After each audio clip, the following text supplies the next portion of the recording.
Anyways, Roger Waters addresses UN Security Council at Russia's behest, urging peace but repeating charge that Ukraine invasion was provoked.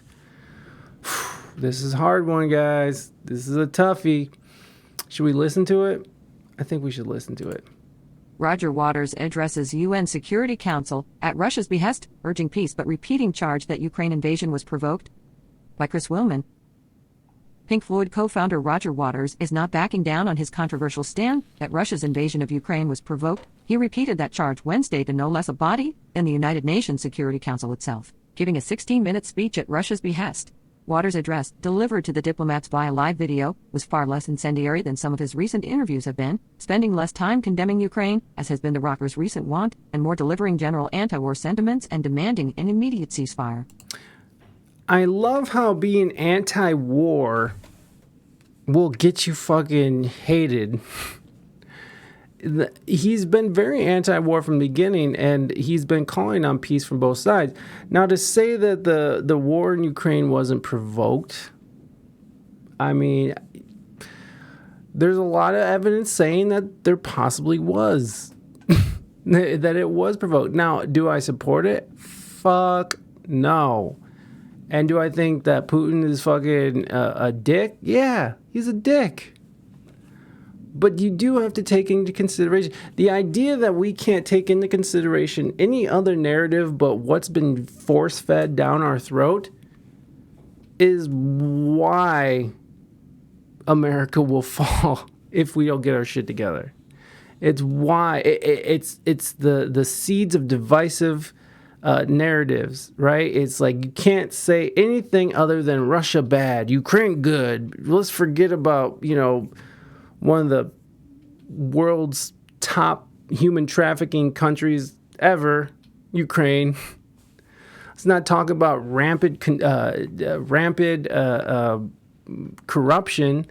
Let's not talk about the fact that the guy who was involved with Burisma and with the Bidens just got fired from the Ukraine for corruption. Let's ignore all that stuff. There will be a civil war before Americans fold their hands. Yeah, I think that's the thing that will take us down, right? That's the way they're going to take us down is if we take ourselves out. But even toned down by Waters' standards, the speech did not receive much in the way of effusive praise from the diplomats who responded to it in the assembly session, with the exception of Russia's representative, who gave his address high marks. Said the deputy UN ambassador for the U.S., Richard Mills, "Well, I certainly acknowledge he has impressive credentials as a recording artist. His qualifications to speak to us as an expert briefer on arms control or European security issues seem less evident to me." Yeah, and there's the other part of that, right? He's an activist, but he's also a musician. And what qualifies him to talk on this stuff? That's the other part. It's like he's fucking Roger Waters. But what gives any activist the rights and the means to be able to, the qualifications to talk on anything that goes on? You have a lot of these activists who are just like, this is how it is and this is the only way. And they're not even willing to hear the other way or any other narrative other than what they're portraying. So, who knows? I'll also leave to my Ukrainian colleague to address the credibility of Mr. Waters speaking on behalf of his so-called brothers and sisters in that country.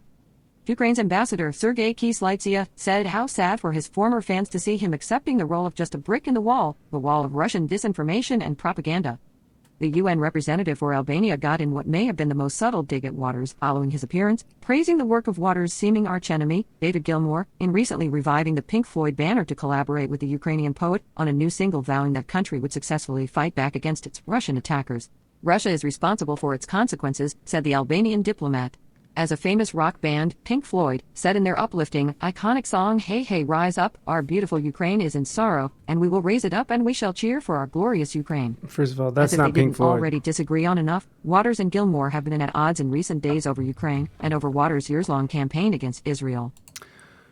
That latest Pink Floyd song is not a Pink Floyd song. That's just some remnants of Pink Floyd. There's some band members, 2 band members, decided to like link up with some Ukrainian singer. Like that's not even Pink Floyd. That's not Pink Floyd. Okay, the last time Pink Floyd actually performed was in live. Was it Live 8 in 2008? Was that like they all four were on stage? That's the last time it happened. Everything else wasn't Pink Floyd. A momentary lapse of reason. There's some good cuts on there. It's not Pink Floyd. That's not Pink Floyd. In an interview published last week, Waters said of the pro-Ukrainian Pink Floyd song, co-penned by Gilmour, "I find it really, really sad. It encourages the continuation of the war. Pink Floyd is a name I used to be associated with. To associate that name now with something like this proxy war makes me sad," he added, reiterating his belief that Ukraine is a shadow front for NATO imperialism. In response to this and many other Waters statements in recent years, Gilmour's wife, Polly Samson, tweeted this week that Waters is a Putin apologist as well as anti-Semitic to your rotten core, and a lying, thieving, hypocritical, tax-avoiding, lip-syncing, misogynistic, sick with envy megalomaniac. Gilmour co-signed on his wife's statement, adding, "Every word demonstrably true." Waters did not refer to the Floyd kerfuffle in his live speech to the UN, nor did he get too specific about why he has mostly taken Russia's side in the war. He did add a new wrinkle to his take on the war, saying that it was wrong for Russia to invade it, even though he believed the nation had justification for its aggression. "The invasion of Ukraine by the Russian Federation, I condemn it in the strongest possible terms," Waters said in his speech. Also, the Russian invasion of Ukraine was not unprovoked, so I also condemn the provocateur in the strongest possible terms. There, that's got that out of the way. While not addressing Gilmour or Samson, Waters did respond to a quote he had seen published in advance of his UN address. "I read in the paper this morning some anonymous diplomat quoted as saying, Roger Waters to address this council. Who's next? Mr. Bean? Ha ha ha." Talk about stroking your own ego. Yeah. Anyway, sorry for those of you who don't know, Mr. Bean is an ineffectual character in an English comedy show on television, so it's a penny to a pound the anonymous diplomat is an Englishman. At one point, Waters claimed to be speaking on behalf of 4 billion people, while at other times putting the figure in hundreds of millions he said he was representing. Today our brief is the possibility of peace in the Ukraine with special reference to the arming of the key regime by third parties. So what do the voices of millions have to say? They say, "Thank you for hearing us today. We are many who do not share in the profits of the war industry. We do not willingly raise our sons and daughters to provide fodder for your cannon. In our opinion, the only sensible cause of action today is to call for an immediate ceasefire in Ukraine. No ifs, no buts, no ands. Not one more Ukrainian or Russian life is to be spent, not one. They are all precious in our eyes." Speaking of his homeland, Waters said, "My mother country England is, thank God, an empire no more. But in that country now there is a new catchphrase, eat or heat. You can't do both. It's a cry echoing around the whole of Europe. Apparently the only thing the powers think we can all do is perpetual war. How crazy is that? So from the 4 billion or so brothers and sisters in this voiceless majority, who together with the millions in the international anti-war movement represent a huge constituency, enough is enough. We demand change. President Biden, President Putin, President Zelensky, USA, NATO, Russia, the EU, all of you please change course now and agree to a ceasefire in Ukraine today. That of course will only be the starting point, but everything extrapolates from that starting point." After Waters wrapped up, he was praised by Russia's deputy UN ambassador, Dmitry Of course he was praised by Russia. Thank you. Polyansky, who said, "We just heard a very precise analysis of events from Roger Waters, one of the most prominent activists of the contemporary anti-war movement. Mr. Waters has consistently opposed wars and violence for several decades, and that theme has permeated his world. Famous songs and the fact that he wanted to address us demonstrates the great deal of concern among the international creative intelligence here and among everyone about where our world is headed." The diplomat went on to reiterate that it is really the West waging war against his country. A diplomat for Albania took issue with Waters' statements. He is lucky to be in New York, in a free country, speak his mind, say whatever he likes, including about the Russian aggression and how wrong that is. If he had been in Russia with what he said, he might have been in custody by now, said Albania's ambassador, Ferit Hodge. But that's a good point. When did he take a page out of the... How dare you? How dare you? Poor Greta. She gets so much shit. Did you guys... Did we play that? Did you guys see that video of her getting accosted outside of Davos when they were talking about her German... her fake photo op where the German police arrested her and she's all smiling and shit. The poor girl has autism. You know what I mean? She's on the spectrum, and these people are just in her face. Which, you know, I don't. I'm not against it because they're just doing journalism and they're asking questions. And if you're gonna go and tell the world to you know, stop using fossil fuels and rely upon, you know, the sun to give you heat in the winter, then, you know, you better have some shit to back it up. But she is just like this autistic girl who just got thrown out in front of the world and propped up. Finish this. In his interview with a German newspaper last week, Waters went further with his defense of Russia than he did with the UN, calling its war against Ukraine probably the most provoked invasion ever. Waters also further took up his controversial opinions that China has full rights to assert authority over Taiwan, that Israel is a genocidal state, and that all recent U.S. presidents have been imperialists and war criminals. In trying to find a consistency between Waters' positions, advocating for anti-war causes, but also for the world's most authoritarian states, the common thread may come down to the old maxim, the enemy of his enemy, in this case the West, is his friend. Next article. Next article. I'm okay. Thank you. Thank you for reading that to us, Variety. So there's like a brief overview. And again, you know, there's some things that I agree with Roger on, and there's a lot of things I don't agree with him on. So here is his UN speech. And I kind of want to go this one because there's more. Here I am. Here I am. Roger is such a dick. I want to read through this stuff. 5:30 a.m., a truck driver in New Mexico, tears in my eye listening to this gentleman. What a legend. So let's give it a gander. We're going to speed it up a bit. So if any overseas friends are listening, let me know if it's too fast for y'all, but I'm going to put it up a bit just so we don't have to sit through fucking 15 minutes of this. But let's check out what Roger said in his own words. Madam President, Excellencies, distinguished members of the Council, ladies and gentlemen, I feel profoundly honored to be afforded. Always a showman. He always has that air of like, I'm doing a performance. Ladies and gentlemen.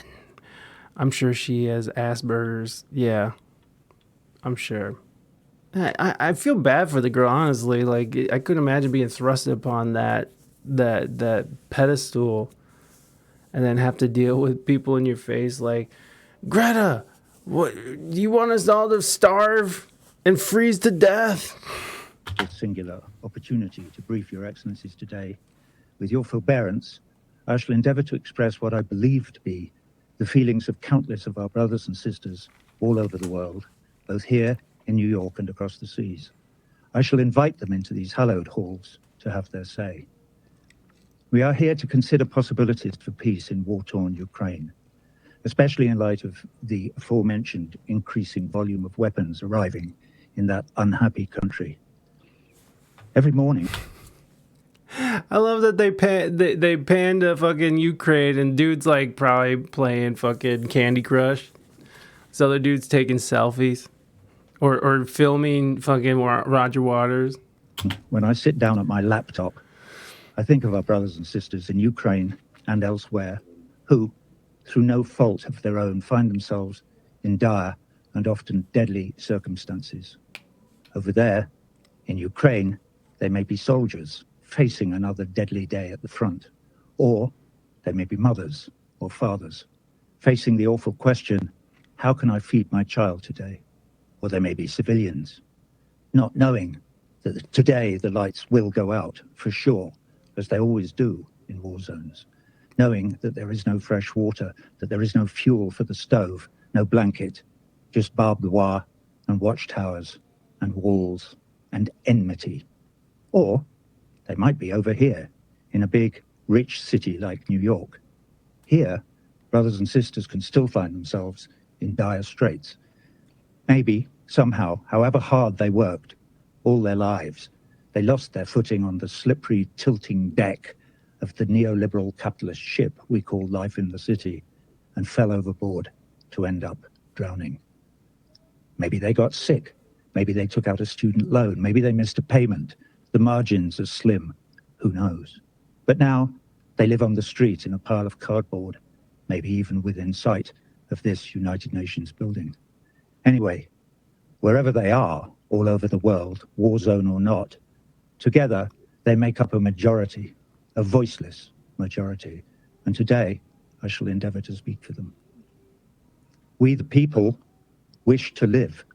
We wish to live in peace, in conditions of parity that give us the real opportunity to look after ourselves and our loved ones. We are hard workers, and we are ready to work hard. All we need is a fair crack of the whip.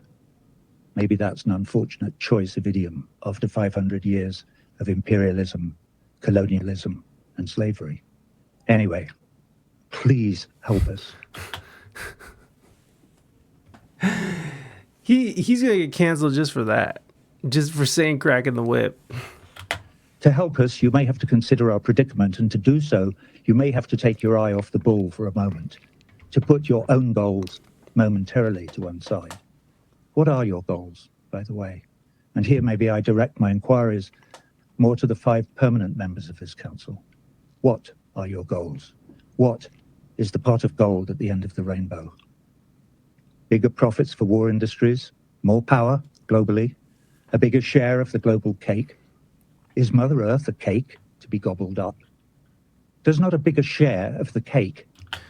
And, again, these are some of the things I would agree with. Like, a lot of this is being driven by Lockheed Martin or fucking any other war machine, any other corporation that's making billions of dollars off of the pain and suffering. He's getting a piece of the pie. He is. He definitely is. I mean, he's not a poor man. This is not a poor man here. Mean less for everyone else. What if today, in this place of safety, we were to look in another direction, to look at our capacity for empathy, for instance, to put ourselves in others' shoes, like, right now, for instance, the shoes of that chap on the other side of this room, or even the shoes of the voiceless majority, if they have any shoes, that is. The voiceless majority is concerned that your wars, yes, your wars, for these perpetual wars are not of our choosing, that your wars will destroy the planet that is our home. And along with every other living thing, we will be sacrificed on the altar of 2 things: profits from the war to line the pockets of the very, very few, and the hegemonic march of some empire or other towards unipolar world domination. Please reassure us that that is not your vision, for there is no good outcome down that road. That road leads only to disaster. Everyone on that road has a red button in their briefcase. And the further we go down that road, the closer the itchy fingers get to that red button, and the closer we all get to Armageddon. Look across the room. At this level, we're all wearing the same shoes. It's true. Excuse me. If people do take the unfortunate route of destroying the world, we're all fucked. It's not just who's gonna come out on top on that. So back to Ukraine. The invasion of Ukraine. Here we go. Here's where it all gets interesting. Ukraine by the Russian Federation was illegal. I condemn it in the strongest possible terms. Also, the Russian invasion of Ukraine was not. The invasion of Ukraine by the Russian Federation was illegal. I condemn it in the strongest possible terms. So there it is. He condemns the invasion. He condemns it. Let's hear the but though. Let's hear the but. But also, the Russian invasion of Ukraine was not unprovoked. So I also condemn the provocateurs in the strongest possible terms. There, that's got that out of the way. When I wrote this speech yesterday, I included an observation that the power of veto in this council only lay in the hands of its permanent members, and that I was concerned that that was undemocratic and rendered this council somewhat toothless. This morning, however, I had a revelation upon waking. Toothless. Maybe toothless in some ways, is a good thing. If this is a toothless chamber, I can open my big mouth on behalf of the voiceless without fear of getting my head bitten off. How cool is that? Anyway, I read in the paper this morning some anonymous diplomat quoted as saying, Roger Waters to address the Security Council. Whatever next? Mr. Bean? Ha ha ha. You know what they're like. Anyway, sorry. For those of you who don't know, Mr. Bean is an ineffectual character in an English comedy show on television. So it's a penny to a pound. The anonymous diplomat is an Englishman. Ha ha. Thank you, sir. Anyway, I think it's time to introduce my... I love the look on her face. She's like, who is this? Who is this person? Why is he making these references? Oh, High Representative for Disarmament Affairs, whoever that is. mother, Mary Duncan Waters. She was a big influence on me. She was a school teacher. I say was, she's been dead for 15 years. My father, Eric Fletcher Waters, was a big influence on me too. He too is dead. He was killed on the 18th of February, 1944, near Aprilia, near the Anzio bridgehead in Italy. I was only 5 months old. So I know something about war and loss. Anyway, back to my mum. When I was about 13, I was struggling with some knotty adolescent problem or other, trying to decide what to do. It doesn't matter what it was. I can't remember anyway, but my mum sat me down and said, now listen, you're going to be faced with many knotty problems during your life, Roger. And when you are, here's my advice. Read, read, read. Find out everything you can about whatever it is. Look at it from all sides, all angles. Listen to all opinions, especially ones you don't agree with. Research it thoroughly. And when you've done that, you will have done all the heavy lifting. And the next bit is easy. Is it? Okay, Mum. Well, what's the easy bit? Oh, the easy bit is you just do the right thing. Whew. So speaking of doing the right thing. Like he just laid some heavy knowledge on us. Do the right thing. Like, no shit, Roger. We know do the right thing is fucking what we're supposed to do. It brings me to human rights. We, the people, want universal human rights for all our brothers and sisters all over the world, irrespective of their ethnicity, religion, or nationality.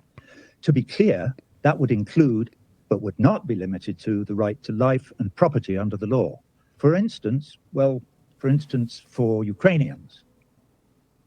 And, for instance, Palestinians. Let that sink in. And obviously, for all the rest of us as well. One of the problems with wars is that in a war zone or anywhere where the people live under military occupation, there is no recourse to the law. There are no human rights. Today, our brief is the possibility of peace in the Ukraine, with special reference to the arming of the Kiev regime by third parties. I'm running out of time. So what do the voiceless millions have to say? They say, thank you for hearing us today. We are many who do not share in the profits of the war industry. We do not willingly raise our sons and daughters to provide fodder for your cannons. In our opinion, the only sensible course of action today is to call for an immediate ceasefire in Ukraine. No ifs, no buts, no ands. Not one more Ukrainian or Russian life is to be spent. Not one. They are all precious in our eyes. So the time has come to speak truth to power. You all remember the story of the Emperor's new clothes. Of course you do. Well, the leaders of your respective empires stand, in one degree or another, naked before us. We have a message for them. It is a message from all the refugees in all the camps, a message from all the slums and favelas, a message from all the homeless on all the cold streets, from all the earthquakes and floods on earth. It is also a message from all the people, not quite starving, but wondering how on earth to make the pittance they earn meet the cost of a roof over their head and food for their families. My mother country, England, is, thank God, an empire no more. But in that country now there is a new catchphrase, eat or heat. You can't do both. It's a cry echoing around the whole of Europe. Apparently, the only thing the powers that be think we can all afford is perpetual war. How crazy is that? So, from the 4 billion or so brothers and sisters in this voiceless majority, who together with the millions in the international anti-war movement represent a huge constituency, enough is enough. We demand change. President Biden, President Putin, President Zelensky, USA, NATO, Russia, the EU, all of you, please change course now. Agree to a ceasefire in Ukraine today. That, of course, will only be the starting point, but everything extrapolates from that starting point. Imagine the collective global sigh of relief, the outpouring of joy, the international joining of voices in harmony singing an anthem to peace. John Lennon pumping the air with his fist from the grave. We've finally been heard in the corridors of power. The bullies in the schoolyard have agreed to stop playing nuclear chicken. We're not all going to die in a nuclear holocaust after all, at least not today. The powers that be have been persuaded to drop the arms race and perpetual war as their accepted modus operandum. We can stop squandering all our precious resources on war. We can feed our children. We can keep them warm. We may even learn to cooperate with all our brothers and sisters and even save our beautiful planet home from destruction. Maybe, but probably That would be not. nice. Your Excellencies, I thank you for your forbearance. I thank Mr. Waters for his briefing. I now give the floor to those. Yeah, I don't So Waters has decided Oh my to God, think sorry, the guys. unthinkable, and in his bid to reclaim the legacy of this once great band. Oh my gosh. So, I mean, I'm not much for war. I don't like it. So I would say calling for people to cease fire and to seek peace is not a terrible message. There's other things that he says that are pretty wild, but let's go through some of these comments.